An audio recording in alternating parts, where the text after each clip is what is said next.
मैं नांदेड़ की भूमि पर आया हूं तब जिस भूमि पर गुरुद्वारा हजूर साहब उपस्थित है, वो भूमि पर सबसे पहले मां रेणुका देवी, राहे नरसिंह मंदिर, कोलंबी मठ और दत्त प्रभु को प्रणाम कर कर मेरी बात की शुरुआत करता हूं। ये भूमि जो है, इस भूमि को सिखों के दसम गुरु, दसम पिता गुरु गोविंद सिंह जी ने अपना देह त्याग करने के लिए पसंद की हुई ये पवित्र भूमि है। मैं यहां आया हूं तब दसम पिता गुरु गोविंद सिंह जी, छत्रपति शिवाजी महाराज, धर्मवीर संभाजी महाराज, डॉक्टर बाबा साहेब आंबेडकर, वीर सावरकर और तिलक महाराज को भी प्रणाम कर कर मेरी बात की शुरुआत करता हूं।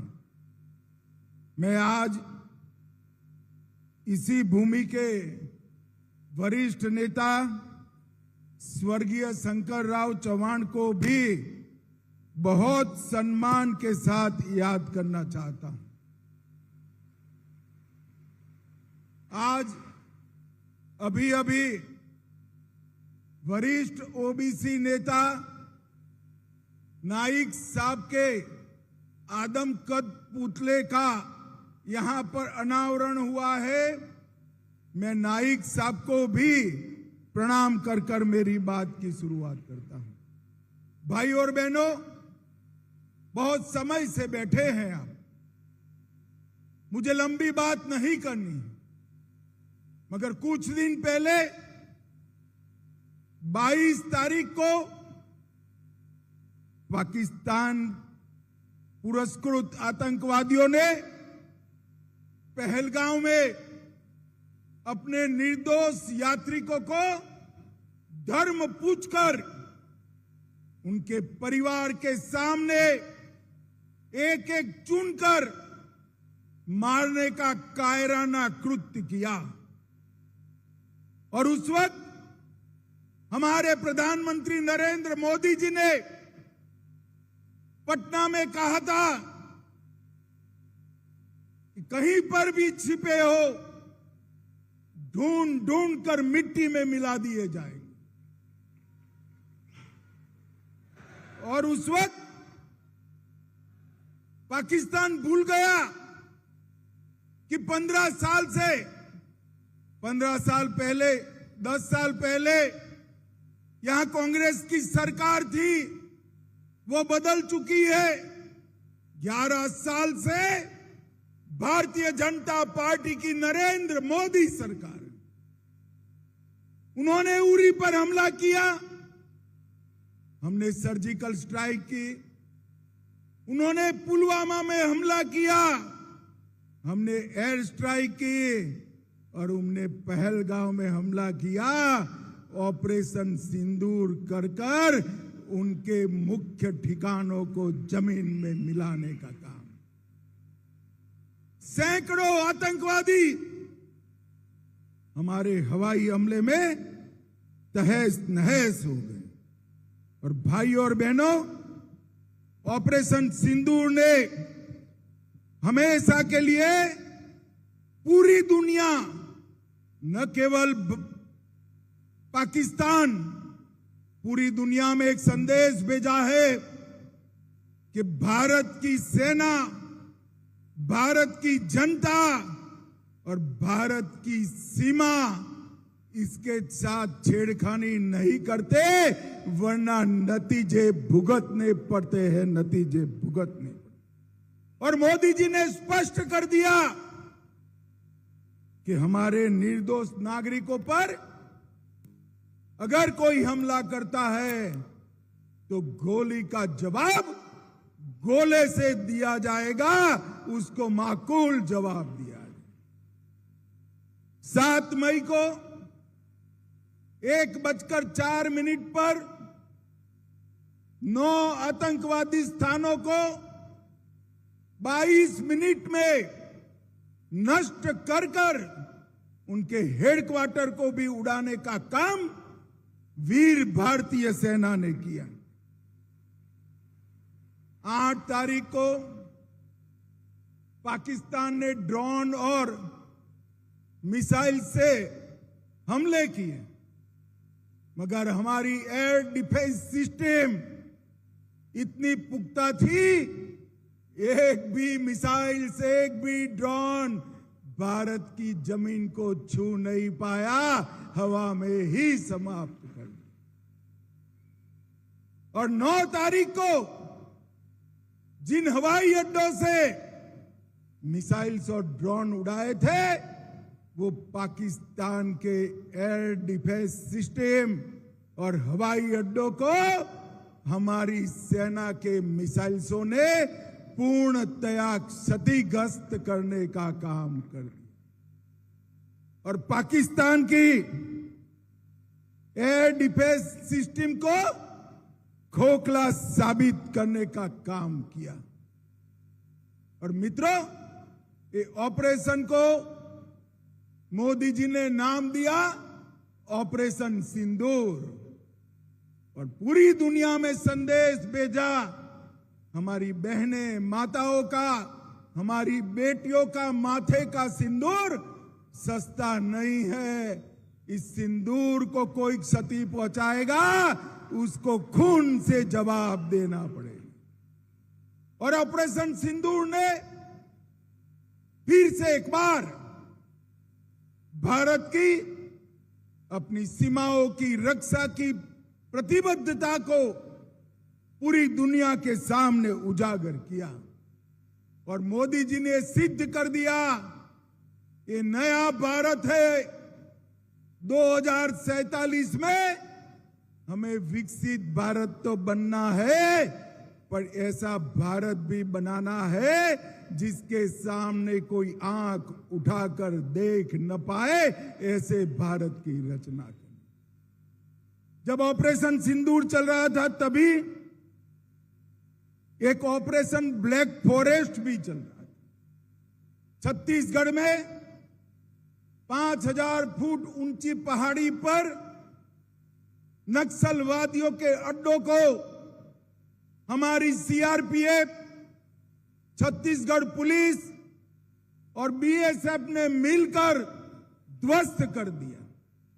31 नक्सली मारे गए और उसके बाद अब तक और 36 नक्सली मारे गए। कई सरेंडर हुए, कई गिरफ्तार हुए और आज मैं शिवाजी महाराज की भूमि से कहकर जाता हूं, 31 मार्च 2026 ये देश की धरती पर से हम नक्सलवाद को समाप्त कर देंगे। भाइयों बहनों, नरेंद्र मोदी जी ने सिंधु जल समझौता भी रद्द कर दिया, जो जवाहरलाल जी कर गए थे। मोदी जी ने स्पष्ट कर दिया, खून और पानी एक साथ नहीं बहेंगे। पाकिस्तान के सारे व्यापार के दरवाजे भी बंद कर दिए। ट्रेड और टेरर एक साथ नहीं चलेंगे और उनको कहा कि अब की बार अगर हिमाकत की तो जवाब ऐसा मिलेगा जो आपकी पुश्ते याद करेगी, पुश्ते याद करेगी। भाइयों बहनों, जब ऑपरेशन सिंदूर के बाद मोदी जी ने निर्णय किया कि ये देश का मसला है, सारे देश के एमपीज, अलग अलग पार्टियों के एमपी मिलकर दुनिया के हर देश में जाकर पाकिस्तान का आतंकवादी चेहरा दुनिया के सामने बेनकाब करेंगे। सर्वदलीय प्रतिनिधिमंडल बने तो उद्धव सेना के एक प्रमुख नेता ने कहा, ये किसकी बारात जा रही, मुझे मालूम नहीं होता। ये उद्धव सेना को क्या हो गया है? ये बाला साहब की पार्टी हुआ करती थी एक जमाने में। आज बाला साहब होते तो ऑपरेशन सिंदूर के लिए मोदी जी को गले लगा लेते, गले लगा लेते। और ये उद्धव सेना सर्वदलीय प्रतिनिधिमंडल जिसमें उनके भी मेंबर गए हैं, उसको बारात कहने का काम करती है। भाइयों बहनों, मराठावाड़ में देवेंद्र जी ने एक बहुत बड़ा कार्यक्रम शुरू किया था। यहां के हमेशा अकालग्रस्त इलाके को पानी से लबोलब करने का, और 2019 में 40,000 करोड़ की लागत से मराठावाड़ वाटर ग्रिड प्रोजेक्ट चालू किए।